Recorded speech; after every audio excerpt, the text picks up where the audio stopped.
Starfield in 2025 is great. I'm going to try my best to start this video not being immediately hostile or mean towards Todd, as some of you guys pointed out on my last video. I don't hate Todd. As a matter of fact, I think that he actually got a lot of unfair hate for this game. Perhaps not all of it was undeserved, but for the most part, I think that people were a little bit unreasonable when this game first came out, pointing out how bad it is, and it's really not. There have been a few different improvements that Bethesda has introduced to the game since its original launch. One of them, most notably, I would say, actual land-ground vehicles, which was something that everybody was asking for. But generally speaking, they haven't changed the game a whole lot themselves, right? There's been a lot of improvements done by different mod packs and things that we're going to be discussing here today that make Starfield a way better experience than I think it was originally when it was launched. But coming from Bethesda's side specifically, there haven't been a whole lot of improvements and different things that they've really done. A lot of players were very disappointed with this game and they expected more. They have certainly patched the game a little bit. They've done some quality of life improvements, some bug fixes, and like I said, the introduction of drivable vehicles. So they've done a little bit, and they actually released a DLC for the game, which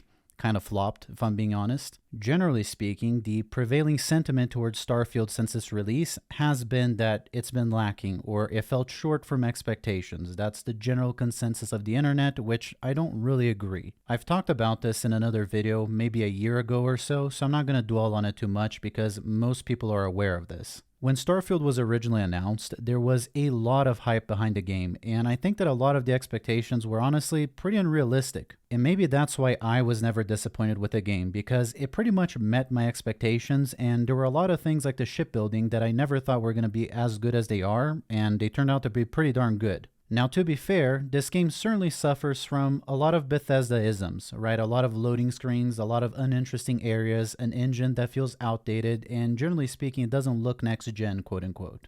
I don't think there's a whole lot of value in me going into every single reason people criticize Bethesda and their games, right? But a lot of those same criticisms are present in Starfield, for sure. I think that another reason why this game has suffered a lot and got a lot of criticism is because of the Elder Scrolls. Skyrim has been out for over a decade now, and fans are really hoping for an Elder Scrolls 6, and they've been expecting that for a few years now. When people found out that Bethesda's game production efforts were not going towards the Elder Scrolls 6, and instead they were developing a game called Starfield, that already instantly pissed a lot of people off, and really put the game on their radar. I think that a lot of people had the attitude of like, hey, this game better be just as good, if not better, than the Elder Scrolls 6 then, if you're wasting your time doing this instead of the game that we actually want. So I do believe that there was already a lot of instant hostility against this game just because it's not the sequel to Skyrim. I am well aware that the popular internet consensus is that Starfield sucks, and people have hated this game since the day it's come out. I just don't happen to share on that opinion and never have.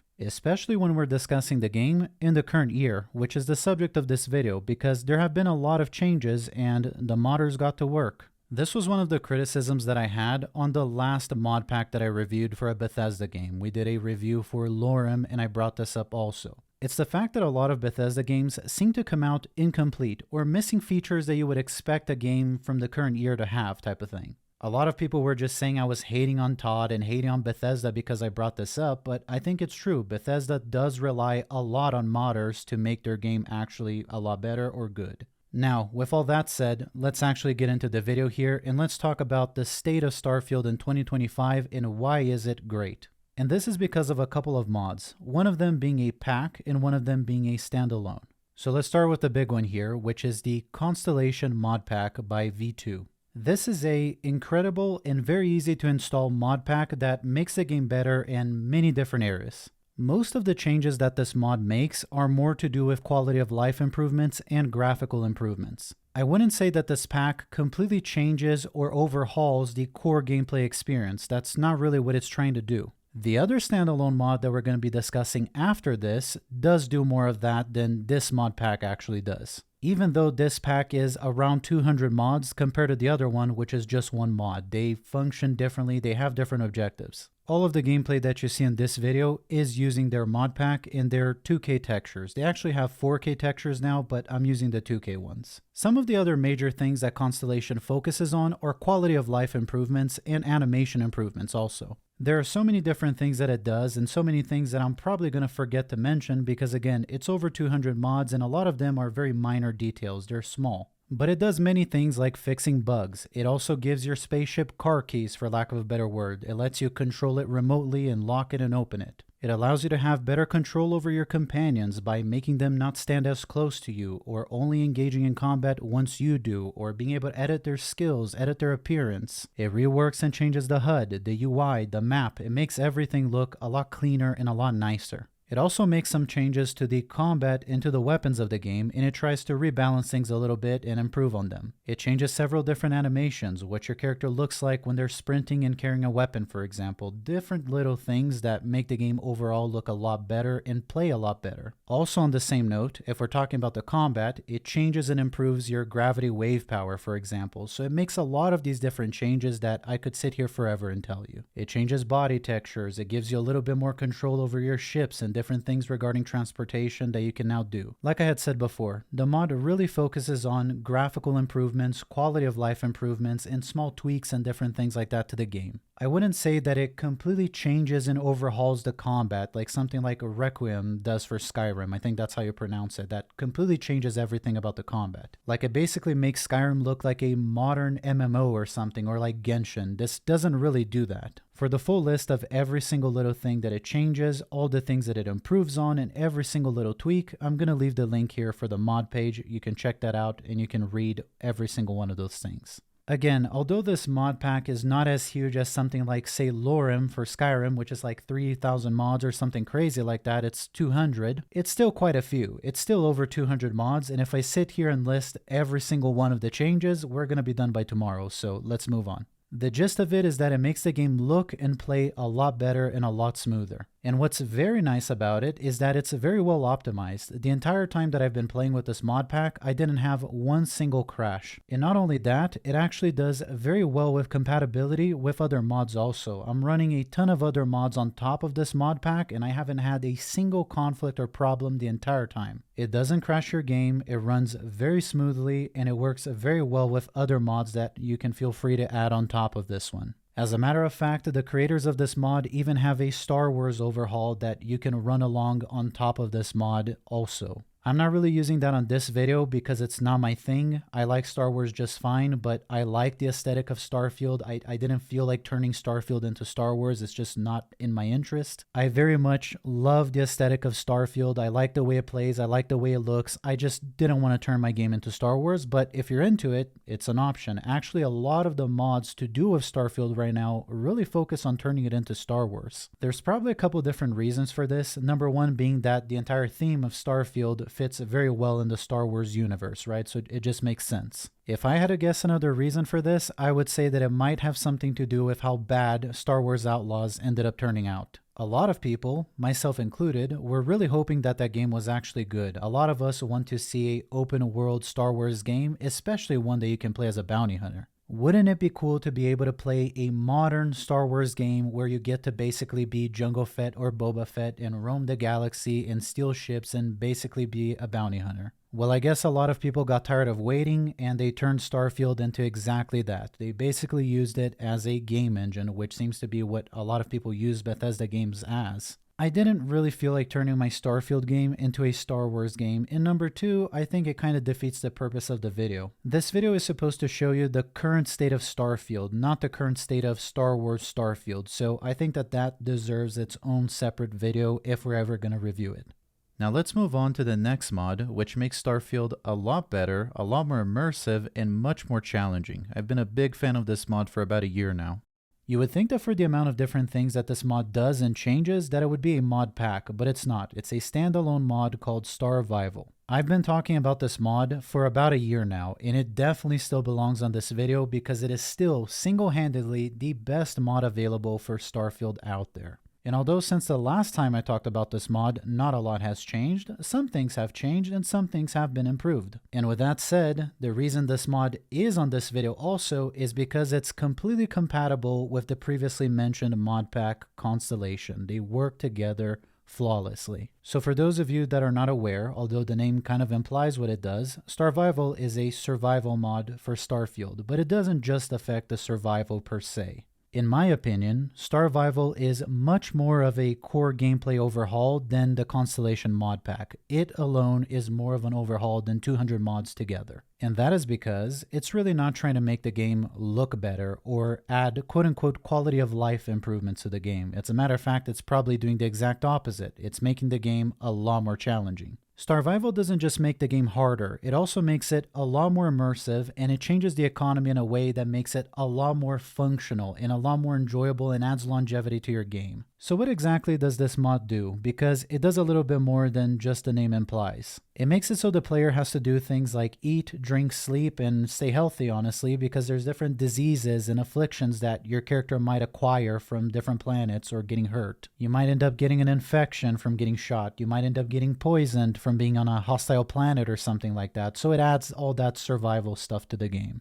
Number 2, it makes several changes to the gameplay that make it a lot more challenging. And if you're watching the gameplay footage of this video, if you're not just listening, all of this footage is being recorded using Starvival. And I don't know if you've been able to tell, but within 1 to 3 shots, my character is usually almost dead. That's part of what Starvival does. It makes things less spongy. It makes it so you die a lot faster and your enemies die a lot faster. There are no spongy enemies in this game anymore, which was a huge problem. Now everybody dies really quick, which is great and awful. It forces you to play the game in a way more strategic manner, and it makes it a lot more challenging while also making it a lot more tense, a lot more fun. There's a couple different reasons for that. The first one being the one I just mentioned, which makes the game a lot harder. You die way easier and the enemies are an actual challenge now. But the second thing, and also the third way in which Starvival changes your game, is the economy. The changes it makes to the economy have a lot to do with why the combat is a lot more challenging also. Aside from it just changing things on its own, it does make the combat more challenging and ties directly into that. All of the extremely abundant medical containers that you would find everywhere scavenging no longer have med packs, which makes them a lot more valuable and harder to come across. Which in turn ends up causing a few different things. Number 1, you end up picking your fights a lot more wisely because you don't want to waste med packs anymore. The second thing is the economy in general becomes a lot more stingy. You're way less rich most of the game, which frankly to me is a wonderful thing that adds way more longevity and meaning to the things that you do in the game, and I'm going to get into that a little bit more later in the video. I guess for some people when you first hear that, it might not sound very fun, right? Well, you have less money, great, you get to do less. What's the fun in that? Well, the fun comes from a few different things, and this might be true of every major Bethesda game economy overhaul, is that it actually gives the game meaning. This game has so many different cool side quests to do that probably most people just skipped over because either they pay very bad or you don't need to do them to progress, you just do the story. A lot of these side quests and events are also hidden. You wouldn't traditionally come across them just by playing the game as normal. Most people, unless you're a completionist, probably missed out on a lot of what this game has to offer because the side quests aren't part of the story. Unless you're like trying to complete the entire game or go looking for them for a reason, you miss them. If you're playing with this mod, you're probably going to get a lot more out of your game, and you're probably going to see a lot more of these side quests that maybe you didn't see on your first run. The reason for that is not because the mod forces you to do mundane things or forces you to do these side quests. It's because you more naturally come across them. You're going to be doing things like hunting for food or looking for different vendors to be able to buy supplies and things like that, which are a lot more scarce and you usually have a lot less money. Because you're not going to be completely filthy rich from very early on in the game to where, you own the best spaceship already, and multiple of them as a matter of fact, or you already own the best gear, the best weapons, there's like nothing to aspire to do anymore. There's no like financial goal. There's nothing additional to work towards. Because of that, which is very much the case in the base game and is usually a problem with Bethesda games in general, it makes it so a lot of times you don't even feel like finishing the game. And if you do want to actually finish the game, you're more just kind of going through the story at that point. You're kind of disregarding the world around you because you kind of want to see the rest of the story. You're kind of done. And to me, one of the biggest appeals and biggest charms about Bethesda games is that the whole game is littered with different things for you to do. Just using Skyrim as an example, if you only play that game once and you only do the story, you're going to miss out on so much that the game has to offer, but there's not a lot of incentive to interact with everything. Starfield is no different. There is a lot to do and a lot to see in this game that I think the vast majority of players completely missed. And that's not really the player's fault, because the game has a script that it wants you to follow, and if it doesn't give you any reason to deviate from that script, why would you? Like, if you're getting rich very easily and you're able to naturally progress through the main story without having to do any side activities, and you're able to buy everything that you want, why would you bother? Why would you really bother going out of your way? Especially when the main quests, when you try to explore the areas around them, like the planets, there's not a lot to them. And while I fully understand that criticism, it's hard for me to agree, because from very early on, I was playing with Starfield and I was seeing everything that the game had to offer. I think that the vast majority of players fell into a scenario where they literally just followed the story mission. They did one or another side quest and they really didn't see the value, even if monetarily, and they were able to just progress through the game, through the story, get everything that they wanted, buy everything that they wanted without ever having to do anything else. So it felt very scripted. I would be willing to bet that that is the experience that a lot of players had, that it was very handheld, like the game just guided you through a story and that was it. It didn't feel like an RPG. And again, I don't really blame the players for feeling that way. It's on Bethesda to have given meaning and shown reason to interact or go explore or do these other things. But the reason most players probably felt that way is because they don't even know all that the game has to offer, because there was never a reason to go check it out. And that's what Starfield does. It gives you a reason to interact with everything. It makes you feel like you're constantly broke. It makes you want to explore. It makes you want to meet new vendors because they run out of supplies, so you want to meet another one while they refill their stock. It makes you really want to see everything. There's even a system in this mod which you can leave enabled or disabled, like just about everything about the mod. You can enable or disable anything that you don't like. But it implements Bethesda's quote-unquote original vision for the game, where your spaceship actually had ammo and required fuel to travel. Bethesda has stated that originally Starfield was supposed to have a fuel system to it that was supposed to be an ongoing problem and cost that you had to deal with. They later decided to remove that from the game because they felt like the average player wouldn't enjoy that, they wouldn't appreciate it. That it would be a lot more fun to just be able to freely travel through the galaxy without worrying about fuel and ammunition for your ship, as a matter of fact. Starfield gives you the option to add these things, and it puts you in a position where you might find yourself stranded if you don't manage your resources well. For example, you might be headed to a quest and you didn't plan yourself very well, and you might find yourself stranded in a system or in a planet, like you can't take off, you can't go anywhere. That will now force you to land your ship in some random planet that you would have never seen before, that holds no meaning, but now you need to be there.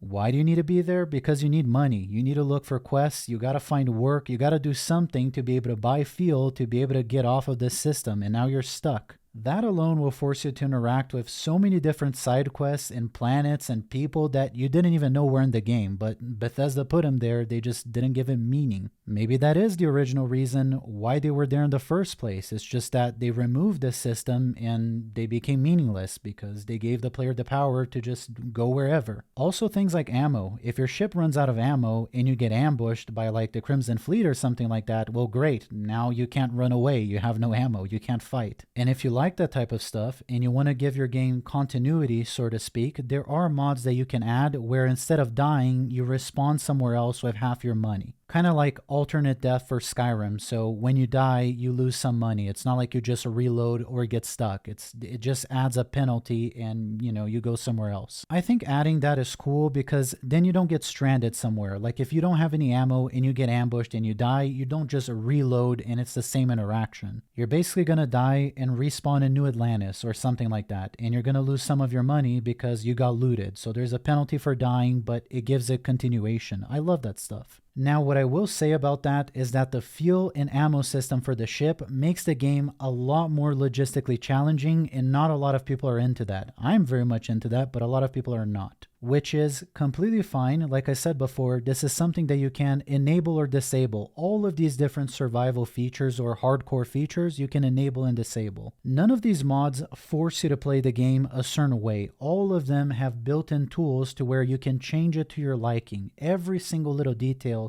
You can tweak it to your liking. Even if you choose to play this mod with this feature disabled without the need for fuel and ammo for your ship, it's still very enjoyable, and a lot of players probably will choose to do that. The reason I say this is because the first time I played with Starfield on, I did not enjoy the whole fuel system. I didn't enjoy any of that. And I had a great time with the mod without using it ever. It is not necessary because it just makes it a lot more logistically challenging, and you gotta have way more like in-game knowledge. You gotta be way better at the game, you gotta know the game a lot better, and you gotta get really good at planning your trips and things like that, which even if you're good at, some people are just not into it, so you can disable it just fine. The constant need for supplies like food, water, med packs, seeing a doctor, all these different things alone will already be a huge drag on your finances. Which in turn, for some players, if you're anything like me, that's what's going to keep you interested in the game. You're not going to be filthy rich ever. You're not buying the best gear, the best spaceship, the best of everything from the beginning, and all resources are extremely abundant. It's the exact opposite. That is honestly what keeps me personally interested in Bethesda games. That's what makes it replayable. I don't really play my Bethesda games maybe more than once for the story. It's never been about the story, it's about the sandbox. Without a mod like Starfield or the economy overhaul in Skyrim or realistic needs and diseases, without these mods, Bethesda games just lose their charm for me. What's always really funny to me is every time I've brought up this conversation on my channel, anytime I've discussed survival mods or immersion mods or economy overhauls, there's always at least one guy in my comment section that doesn't get it and thinks it's about adding realism to the game. I'll get comments like, why are you trying to make your video game realistic? Why don't you just go outside? Why don't you just go camping? Man, because that's not the point. That is not why I like this. These quote-unquote realism and immersion and economy overhauls to the game have nothing to do with making the game more realistic, quote-unquote. It has to do with making the game a lot more challenging, especially from a resource management perspective, which is something that I'm really into. Which obviously doesn't have to be something that you're into, but it's something that I enjoy very much. It is pretty much the reason why I like these games. I don't really play Bethesda games following a story. I kind of like to make my own story. I like to play it like a sandbox. That's what I'm into. It might not be everybody's cup of tea, but it's there. If you're like me, it's definitely for you. And Starfield happens to do exactly that. And if you're not that into the type of stuff that I am, it still has a lot there for you also. If you don't like any of this stuff, you can just make it so the game is just harder, like enemies deal more damage type of thing. You can play with it however you want. I'm just saying it's there, and if you like it, you can make use of it. If you don't have to. Now I'm going to bring up honorable mentions, I guess. These are just mods that I enjoy. You don't have to. They're not essential for making the game better, but I think they're cool. Number 1 is Vasco Mech. This basically just turns Vasco into a mech.